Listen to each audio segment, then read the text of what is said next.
நீங்கள் கேட்டுக்கொண்டு இருப்பது கனேடிய தமிழ் காற்று. இந்த காற்றிலேயே அடுத்து கலக்க இருப்பது ஒரு மரபு கவிதை. இந்த கவி எழுதியவர் 500 கவிதை எழுதிய அந்த கவிதையிலிருந்து 5வது கவிதை. இந்த புத்தகத்தை எழுதியவர் தாயத்திலிருந்து ஆர்ஜே பாபலர் தயாளினி சிவநாதன்.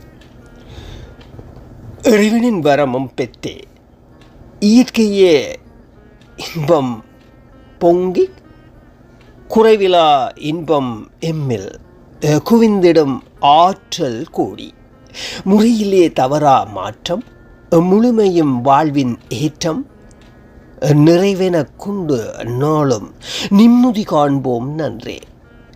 பசுமையை அள்ளி தந்த பாரிலே பஞ்சம் போக்க விசும்புது கொட்டும் நீரில் விளைநில பயிரும் ஒங்க நசுங்கியே போக வாழ்வை நன்றென நாளும் காத்தே இசைவுடன் பணிகள் செய்வோம் இயற்கையை போற்றி வாழ்வோம்.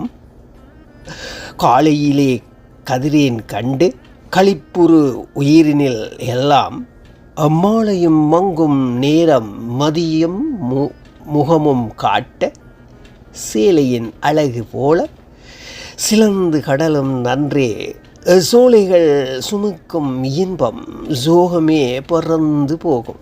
அற்புதம் அற்புதம். அன்பு பாவலர் தயாளினி சிவநாதன் அவர்களே, மீண்டும் நாளை 6வது கவிதையோடு உங்களை சந்திப்பேன் என்ற நம்பிக்கையோடு அன்பான அன்பு உள்ளங்களே உங்களிடமிருந்து விடைபெறுகின்றேன். இது ஆர்ஜே ஆர் மோகன்.